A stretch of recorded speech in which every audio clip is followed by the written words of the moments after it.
My name is Mara Ellery, 28 years old. The Starbucks line was a flock of briefcases and Bluetooths, all of us inching toward caffeine like civilized zombies. I was checking Sprint tickets on my phone when I heard it. That laugh I'd only ever heard in rooms with mirrors. Bright, hollow, expensive. Is that really you? I didn't need to turn to know it was Alexis. I turned anyway. She looked like a boutique exploded on her. Designer sunglasses indoors, a bag big enough to hold her delusions, red soles flashing like sirens. Draped on her arm was a man whose outfit screamed, "Look at my money," even louder than his watch. Gucci belt logo, big as a billboard, sneakers that cost more than my rent, a phone he kept raising to eye level like it was a camera and he was the subject. "This is Logan," she said, enunciating like I might mishear. "My boyfriend. Logan Richardson. Real estate development." She lingered on the last two words. "He owns properties. Everywhere." Logan glanced up long enough to nod at me, the way you nod at a valet. "Hey." My mobile order slid onto the counter. Cold brew, oat milk. I stepped to reach for it, but Alexis stepped in front of me, perfume first. "You look tired," she said, smiling. "Still working at that place? What do you do again?" "Software engineer," I said. "Same as before." She clapped softly, the way people clap at a children's recital. "Cute. Stability. Love that for you." I wrapped my hand around the condensation slick cup. "Nice to meet you, Logan." "Oh, we've met," she cut in, eyes bright. "He's taking me to Tiffany's this week. We're trying rings. He knows the owner." She tipped her head back to deliver the line like a toast. "Pick anything I want." Logan tightened an arm around her waist and kissed her cheek. "Some people are just built for more," he murmured. "Not to me, to the room." "Remember your old Honda?" Alexis said to me, faux concern turned to steel. "No AC. God, I used to sweat in that thing. Logan got me a Mercedes, the E-Class. You probably haven't seen it yet. They're exclusive." "The Honda's AC is fixed," I said. "Works great." She threw back her head and laughed, high and glassy. "You're still the same. No ambition. I begged you to want more, but—" She fluttered a hand. "Comfort, comfort, comfort. Logan makes more in a month than you do in a year." The barista's cadence faltered. A teenager near the pastry case pretended not to film. Alexis leaned in, close enough that I could see where her lip line didn't quite match her mouth. "My new rich man makes you look completely pathetic." I took a sip of my coffee. The ice cracked gently. "That's nice." It wasn't the answer she'd come here to harvest. I watched the microflinch tighten the skin beside her eyes. "We're late," Logan announced, checking the time he'd been begging us to notice. "No, then the yacht club." Alexis looked me up and down like I was an outfit she'd outgrown. "Some of us are meant for better things. Thank God I upgraded when I did. Enjoy your— what is that? Oat milk? Can't even afford real dairy?" They left trailing the scent of leather and entitlement. Someone behind me muttered, "What a—" and bit off the rest. It should have stung, but it didn't. Not the way it would have 8 months ago. Because here's what Alexis didn't know. 3 months after she and Ethan, my boyfriend, broke up, she was still on his insurance. He'd moved out, changed passwords, changed his number, but he forgot that one boring box. You uncheck when you're busy unloving someone. The EOB's explanation of benefits still routed to his old digital mailbox. When he forwarded the last batch to HR to fix it, he also forwarded them to me. "Can you help me navigate this?" he'd asked, staring at the screen with that patient frown that means I hate paperwork. I never want to see her name again, but this looks bad. He was right. January, chlamydia, gonorrhea, HPV, follow-up prescriptions, doxycycline, azithromycin, valacyclovir, clinical words that didn't care about her captions or his history with her. He hadn't slept with her in months. Whoever Alexis had been seeing after him, Randy, probably, the work brother Ethan had been told not to worry about, wasn't just a mistake. He was a vector. I'd said nothing then. Not because I was protecting her, because I was protecting us. Because some truths are grenades, and you need to be sure you're far enough away before you pull the pin. But watching her perform cruelty like a talent, watching Logan wear arrogance like a tuxedo, I felt something unclench. Not anger, not jealousy. Clarity. I finished my coffee, answered 2 Sprint comments, and walked to the attached parking garage. The air had that concrete chill that eats echoes. 4 cars in the first aisle, 3 reasonable shapes, and Diagonally across two spots, a pristine white E-Class with temporary plates. Of course it was. I pulled a small notepad from my tote. Yes, I carry one. Software engineers like to make lists on paper. It's allowed. I wrote in block letters, clear as a chart note. Hey man, heads up! Your girlfriend has chlamydia, gonorrhea, and HPV. Positive since January. Get tested ASAP. Check her bathroom. Doxycycline/azithromycin. Valacyclovir. If you don't believe me, good luck. No flourish, no signature. Just facts someone in his position would want another human being to hand him before a doctor did. I slid the note under the driver's wiper and stood there a second longer than necessary, listening for any inner voice that might call it petty or vindictive. Nothing. Just the hum of the building and the distant hiss of an espresso machine and a quiet, stubborn certainty. There are some lies you don't counter with speeches. You counter them with truth. I walked back into the day, my phone already filling with things that would look, in 48 hours, like the first pebbles of an avalanche. I didn't think much would come of it. A note, a warning, a truth left for someone who deserved to know. Then I drove home, turned on a podcast about debugging distributed systems, and convinced myself that was that. By the next morning, my phone disagreed. 47 missed calls, 132 text notifications. Even my mother had called, twice, asking, Mara, honey, what did you do? I scrolled through chaos. Messages from friends I hadn't talked to in months, DMs from strangers, and one from Ethan that said only, call me, now. When I did, he exhaled like someone bracing for impact. You started a wildfire. I left a note. Yeah, well, Logan lit the forest. He told me what happened. Apparently, Logan found the note the moment they got back to his car. He read it. Once, twice, then looked up at Alexis and said, What the hell is this? She froze, laughed too high. Some jealous ex of mine, obviously, trying to stir drama. Do you have something to hide? Of course not, she snapped. He's obsessed with me. Logan, being a Richardson, wasn't the type to take anyone's word for anything. He called her bluff in front of a crowd, insisted they drive to her apartment right then. Ethan said by the time they reached the luxury complex, Alexis was trembling between outrage and panic. But Logan went straight to her bathroom, opened the mirrored cabinet, and there it was. Bottles of doxycycline and azithromycin, a half-empty blister pack of valacyclovir, lab papers stamped January. He didn't shout. He didn't even curse. He just took photos. 10 minutes later, those photos landed in a group chat with the caption, This is who I've been sleeping with unprotected for 4 months. Get tested. By 9 p.m., everyone in their circle had seen them.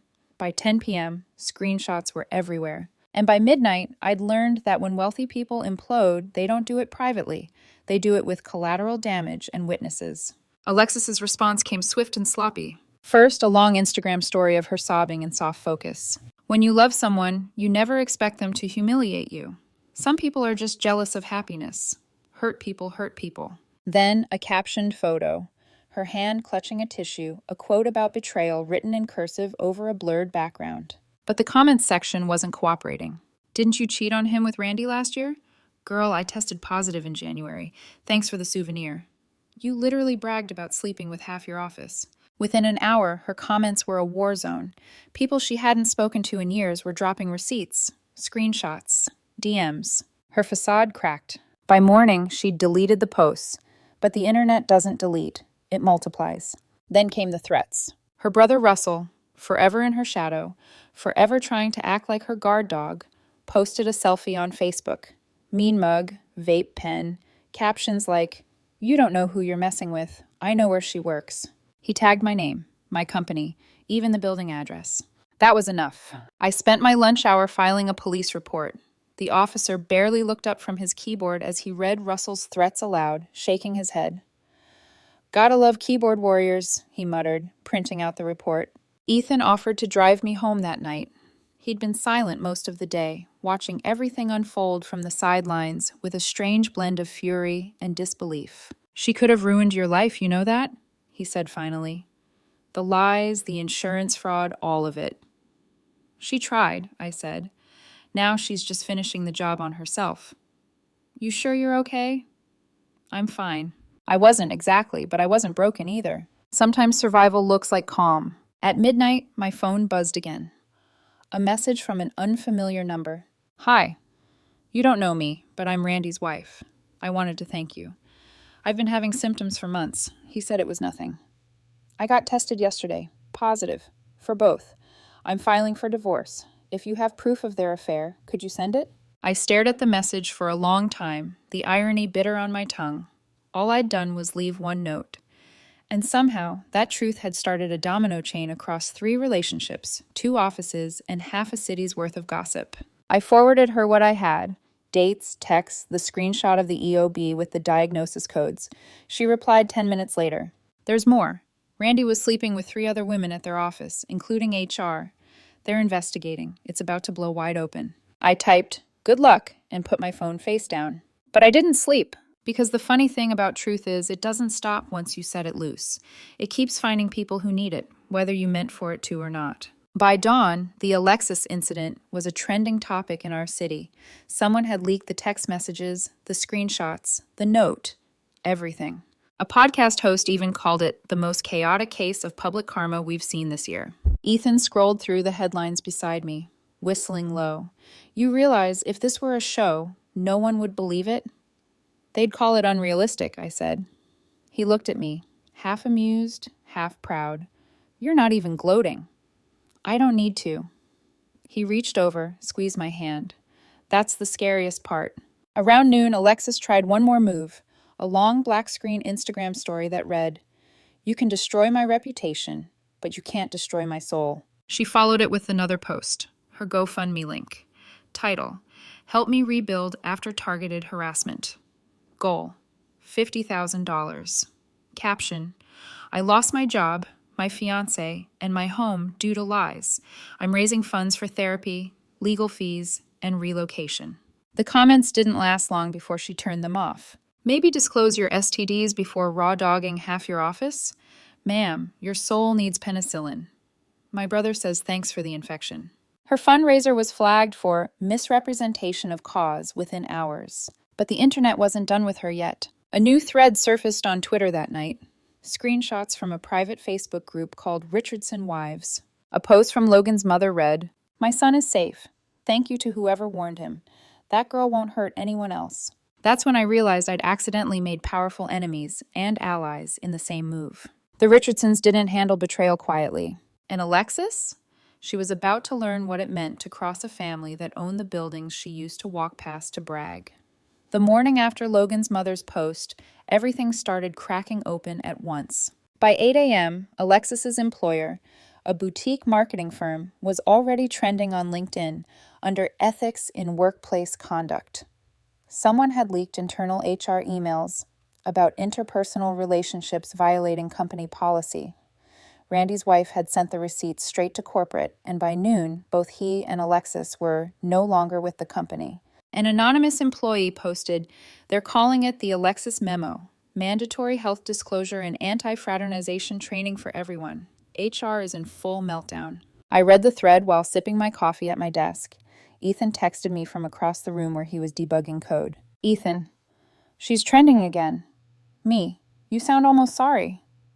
Ethan, "I'm not, just impressed." Me, "By what?"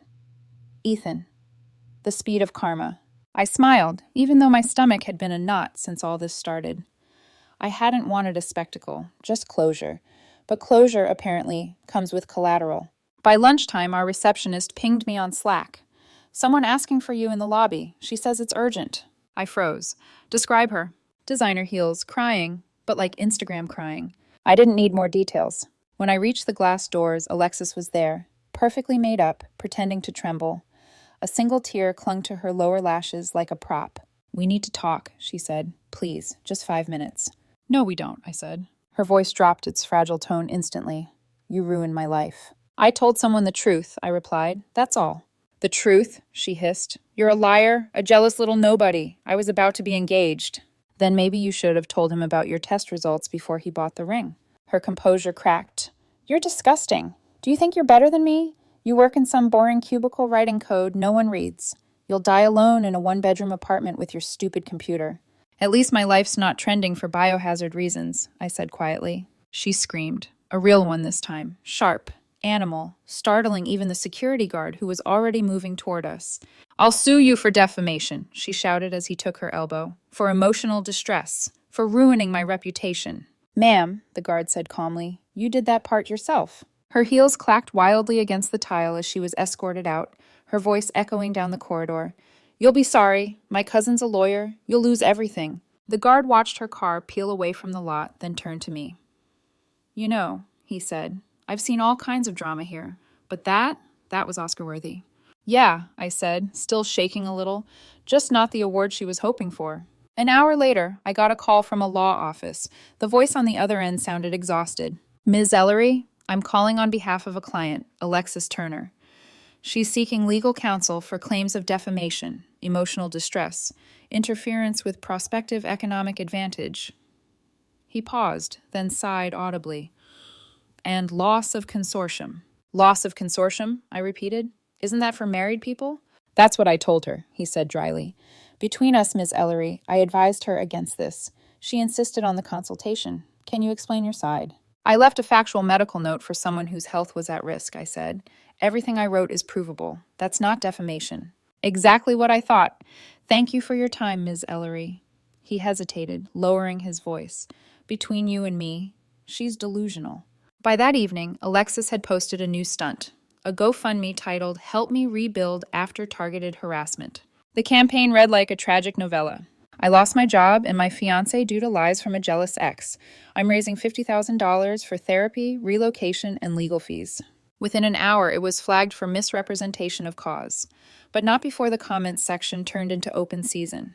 "Maybe disclose your STDs before blaming karma?"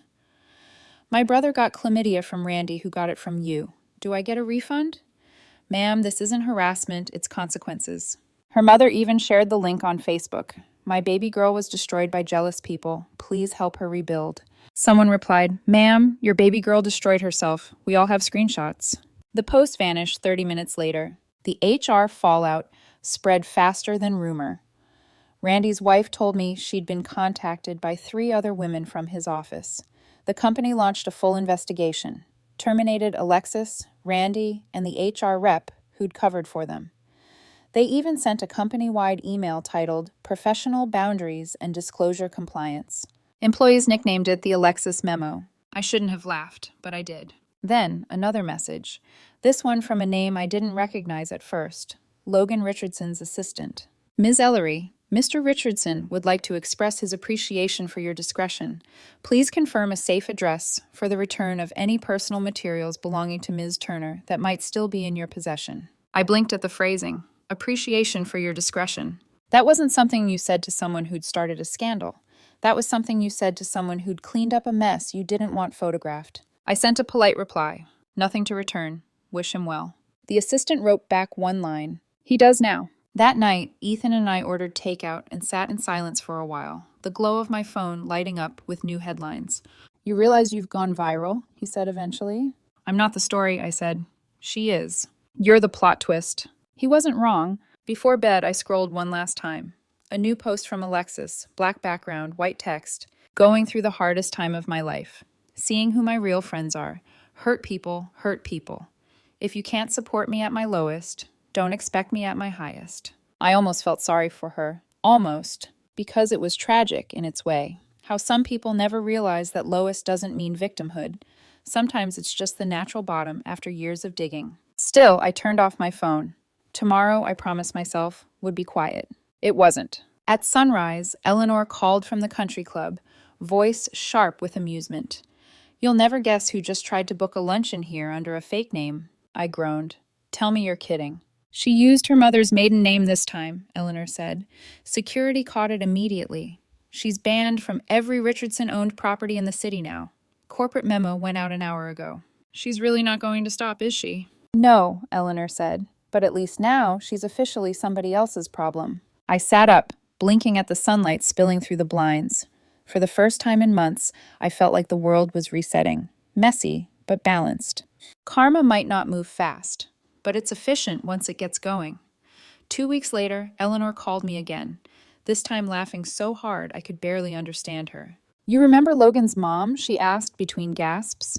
"The one who wrote the Facebook post thanking the mystery woman who warned her son?" That's the one. She's hired a private investigator. Oh God, why? To build what she's calling the Alexis Archive. That got my attention. What's in it? Everything. The investigator dug up a whole timeline. 2019, cryptocurrency guy, cheated with his best friend, tried to get pregnant. 2020, surgeon, claimed pregnancy, wasn't, took abortion money. 2021, club promoter, maxed out his cards, cheated with his business partner. Then you and Ethan. Her longest relationship because you two were boringly decent. I'll take that as a compliment, I said dryly. Oh, and 2023. Logan, her biggest target yet. She told her best friend, Gabriella, I think, if I get pregnant, he'll have to marry me. His family's old-fashioned. Texts, screenshots, the works. Please tell me, someone put all that in a manila folder labeled karma. Eleanor laughed again. Close. Logan's mom put it in a digital drive called the Audacity Files. She says she might write a book someday. I didn't even try to hide my grin. I'd buy it. She says you'd get a chapter. By Friday, the news had reached the business section. Richardson heir ends engagement to PR consultant amid scandal. The tone was polite, the subtext vicious. The article included exactly one quote from the Richardson spokesperson. We wish Ms. Turner health and accountability. That single sentence trended for a week. Then came the part no one filmed. The driveways, the tears, the shrieking monologues about redemption. According to Eleanor, whose sources at the club were better than the FBI, Alexis had shown up at the Richardson estate uninvited. She tried to hand Logan's mother a bouquet of white roses. Security escorted her out before she reached the gate. Someone in the driveway recorded the whole thing, Alexis screaming that love was being murdered by greed while a golf cart idled behind her. The clip made its way into a private WhatsApp group of local socialites. I didn't see it firsthand, but I didn't need to. The description was enough. She looks like she's auditioning for a telenovela. And then silence. 2 whole weeks where my phone didn't vibrate with updates about Alexis Turner. 2 weeks without new headlines, screenshots, or group chat leaks. For the first time in months, I started to believe maybe she'd moved on. Until her mother found me. It was a Thursday evening, the kind of spring dusk that smells like rain before it starts. I was locking up the garage at the shop when a black SUV pulled into the lot. The window rolled down. Ms. Ellery? She was older than I remembered from the fundraiser photos. Alexis's mother, Patricia Turner, face stretched tight from both worry and denial. We need to talk, she said. I tightened my grip on the wrench in my hand. About what? My daughter, she said, opening the door and stepping out. She's broken. You've destroyed her life. She destroyed her own life, I said evenly. I just told the truth. You think that makes you righteous? You're cruel. I told her boyfriend about a serious health risk, I said. That's not cruelty. That's accountability. She was going to marry him, Patricia snapped. You took that away. She was going to deceive him, I said quietly. There's a difference. Her eyes flashed. You're a nobody, a jealous woman who couldn't stand to see someone else win. I almost laughed. Win what? A scandal? An STD memo with her name on it? Her mouth opened, then closed again. For a moment I thought I saw the truth hit her. The understanding that even mothers can't always rescue their children from themselves. She needs help, she said finally, softer now. Therapy, a chance to start over, and you. I already gave her a chance to start over, I said, unlocking my truck. She just didn't like where the truth started. Patricia's chin trembled, but she didn't reply. She got back into her SUV, slamming the door too hard, and sped away. I stood there a while, letting the twilight settle. My hands were steady, my chest calm. Pity feels a lot like peace when you finally run out of anger. The next day, the police called. Not for me, for Russell. They'd paid him a visit after his online threats resurfaced. According to the officer, Russell had tried to act tough until they listed the charges he was flirting with. Cyber stalking, criminal threats, conspiracy to commit assault. He'd cried, said Alexis made him do it, that he was just defending family honor. They gave him a formal warning and told him any further contact with me would mean an arrest. His final Facebook post read, taking a break from social media to focus on personal growth. Translation, the internet was safer now. That night, Ethan came over.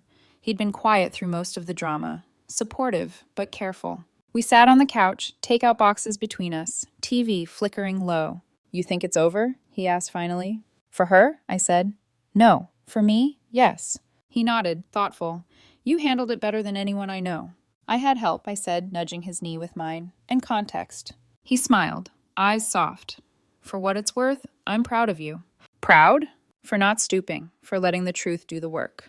I smiled back, the tension in my shoulders finally easing. Truth has better aim than I do. The following Monday, I got one more surprise. A message request from Logan Richardson himself. Hey, it's Logan. I owe you a drink. Maybe 10. You didn't have to warn me. Most people wouldn't have. You saved my life, and probably my future marriage prospects. Thank you. I read it twice, then showed Ethan. He raised an eyebrow. Careful, he said. The universe might think you're starting a side business in poetic justice. Too much paperwork, I said. But I did reply. No need to thank me. Just stay smart. Stay tested. He sent back a laughing emoji and a final line. Fair enough. The city owes you one. That night, I deleted screenshots, cleared folders, and backed up only what my lawyer said I should keep. When I closed the final file, I realized my hands weren't shaking anymore. Karma didn't need help. It never had. All I'd done was nudge the first domino. The weeks that followed were eerily quiet. No new headlines, no calls from blocked numbers, no late-night DMs full of rage or pleading. For the first time in months, my life was mine again. Ethan and I settled into something that felt normal.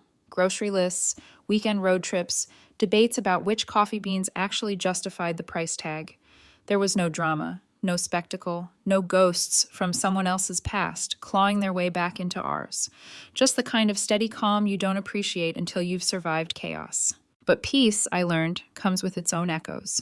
Because even as I moved on, traces of the mess kept finding me in small, ridiculous ways. One morning, an email popped up from a journalist at a local business magazine. The subject line read, "Follow up on the Alexis memo." I opened it warily. Hi, Mara. We're doing a piece on corporate accountability and workplace ethics. I understand you were tangentially involved in the situation that inspired the policy. Would you like to comment? I stared at the blinking cursor for a while, then typed 3 words. No comment, thank you. Because I wasn't a headline. I never wanted to be one. I'd done enough talking for one lifetime. Still, the fallout kept rippling. Randy's wife messaged me a few weeks later with an update.